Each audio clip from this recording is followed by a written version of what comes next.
Hey guys, it's Anthony from Tabletop Misfits. We're with a snapshot of Radlands, one of the top 10 games at PAX U, and really super hot right now. We're going to give you a quick breakdown of the game in 3 minutes or less, or at least as much as we can get into 3 minutes, of how this game plays, kind of give you a good idea of exactly what you're getting into, instead of having and watching a lengthy gameplay video. Tom's with me today on the other side of the camera, and he's going to be my partner here as we just show you how this game plays. Now, Radlands is a 2-player only game. You are both outfitted with each side of a table mat, basically. These mats don't come with the normal edition, by the way, but you can purchase them separately.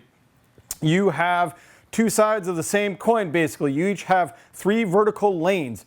Each lane holds a base. Now, at the beginning of the game, each player gets 6 cards. These are bases. These are what are going to put at the bottom of the lanes. 1, 2, 3, 4, 5, 6. The goal is to blow up the other person's 3 bases, okay? So you get to choose out of the 6 bases you originally get, so you can kind of get a combo thing going on, see what works together. For now, we're just going to go with 3 random bases. You fit them at the bottom of the mat, like so. Discard the rest, right there. It's up to you, discard. All right, good job. Make them all nice and pretty.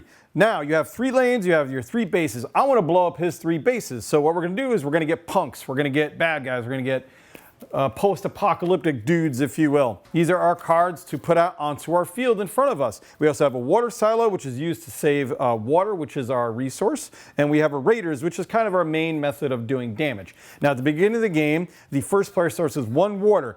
Every turn after, each player starts with 3 water. You only get 3 water outside of having other things that give you extra water to spend on your cards. Now, the cards are pretty straightforward and not very complicated, but I'll go over them here.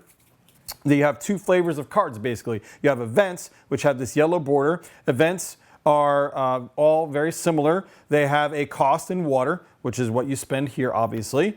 They also have an effect that they do and a part on the event track that they come out. Now, the event track is broken into 1, 2, and 3.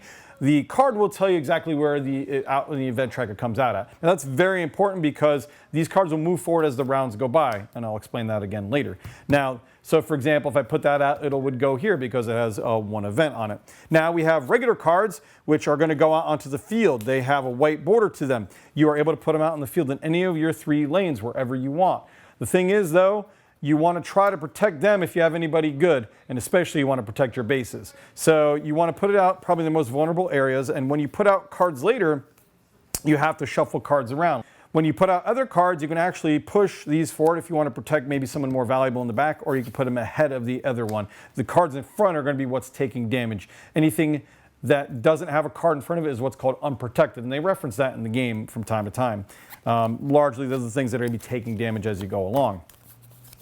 Now, the first round starts, it's pretty straightforward. I have 1 supply to spend on things. I'll be putting out some things. For example, I'll be paying 1 to put out this scientist right here.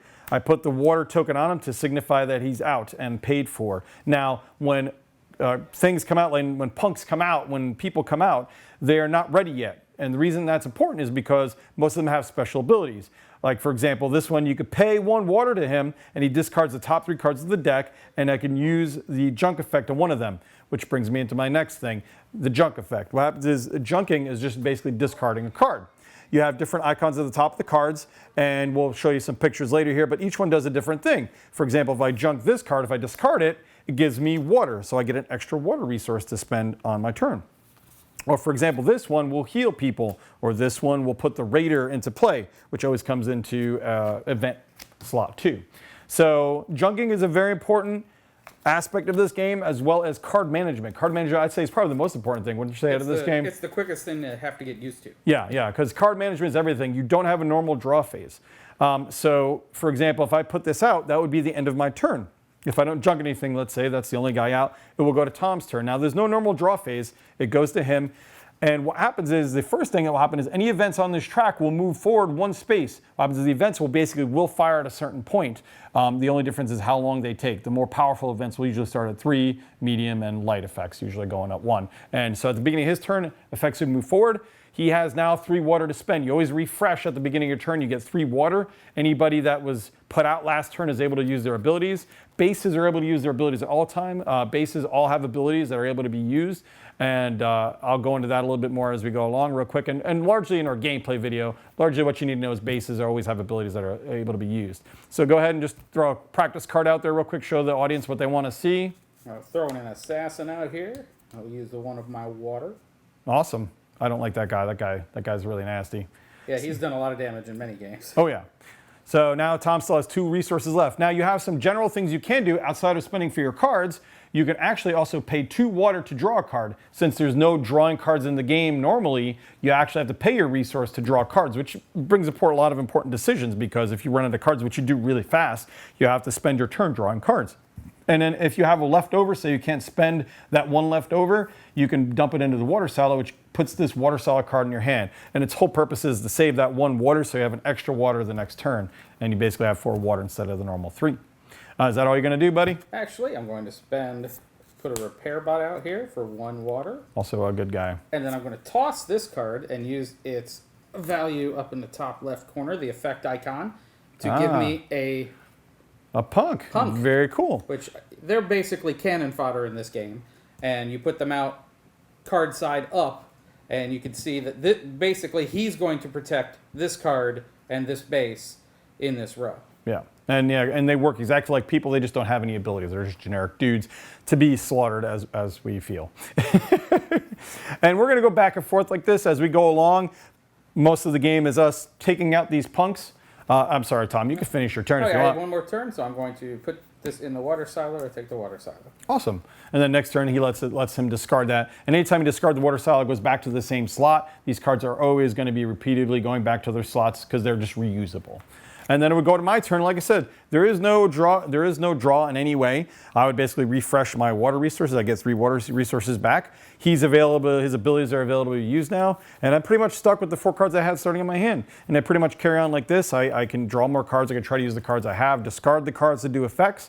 And basically I'm going to be trying to kill these guys. They give you a iconography, and a lot of it's either just damage dealing or repairing things. And basically I'm going to try to chew through those guys and do damage to his base. Each base, and like for example, he has an unprotected base right here. I'm probably going to try to aim for and take out. And once you knock out the other 3 bases, you're the king of the wasteland. Which, I mean, it's post-apocalyptic wasteland, so I mean, I'm not really sure how good that is, but I mean, I get. If you got the best crap when all of it's crap. I mean, you got Tina Turner, right? Tina Turner was. Right? No, we're too old. That's old. Never mind. Forget the Mad Max reference, guys. Nobody got it. Nobody got it. No, I don't think anybody got it. Anyway, thanks for joining us here for this snapshot, guys. That's our 3-minute look at the game. I think we hit our time limit. We're probably about there, right? I'd say probably. Yeah. So I hope you enjoyed this first look at the game. It's basically a snapshot, just everything you need to know about Radlands. And we're going to keep doing these videos if you guys like them, just give you a good idea of what to expect. We'll go through a more thorough gameplay after this. Anyway, until then, guys, I'm Anthony, and this is Tom. Take care, guys, and game on.